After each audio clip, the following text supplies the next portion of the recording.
Robbie, we're minutes after the final whistle. It's finished 3-3. What's your overriding emotions at the moment? Disappointed. But I've said that too many times this year.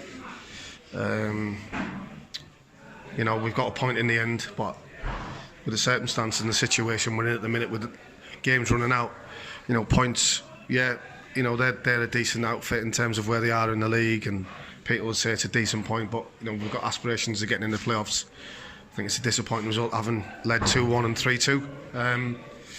But as usual, we can't sustain that and see it over the line. So they're the problems that lie ahead. You've managed to nullify Billy Bricknell, the Leeds leading goal scorer, but unfortunately other players have scored today for Enfield. Yeah, I mean, listen, the wind, the conditions were horrendous. It wasn't easy conditions, and the kids had a shot from 40, 50 yards out, and with the wind, it's gone in at some pace, to be fair. We had a couple of chances like that, but I think, to be fair to them, I think personally, they played the conditions in the second. They played the conditions better than us, and they would probably find themselves unfortunate to lose the game, to draw the game. You said leading 2-1 and then 3-2. Was there at any point that you thought we might get the win?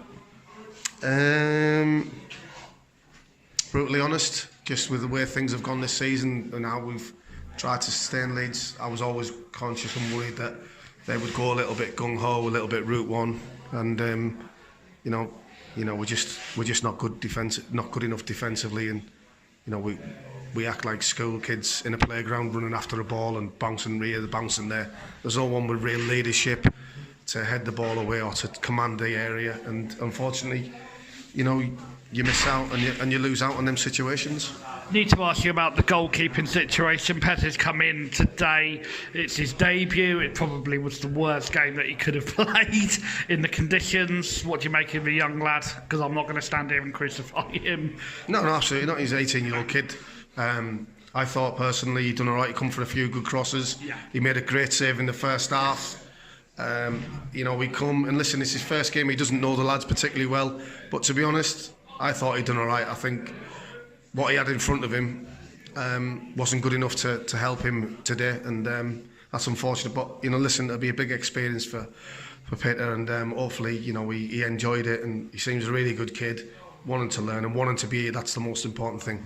He feels excited to be here, so I thought no qualms with the keeper. I just obviously our defensive was continue, and that's 51 goals now we've conceded, and I don't think the team that concedes over that amount of goals will be in the playoffs, personally. I keep thinking back to the Lewis game when we were stood at the top of the steps of the dripping pan, and we had a conversation about the defence. We thought that we were going to sort out the issues, and yet we're in March and the issues keep cropping up. What can you and Jack do to finally eradicate the issues that keep appearing? Well, listen, let's make no bones about it. This is not an excuse. I don't like to use an excuse. We had a hell of a lot of injuries. When you lose Calvin for 3 months, you lose Keaton for 5 months. Keaton's just come back. Then you lose Joe Tomlinson. We didn't particularly have a right back, so it has been hard, especially for Jack, because obviously Jack's brought a lot of players in, and we've had to do that because of how many injuries we've had, and it's frustrating because we've never really, due to injuries or whatever, or change of personnel, we've never had a solid or a back four that stayed intact and up until the 10-11 games at the start of the season.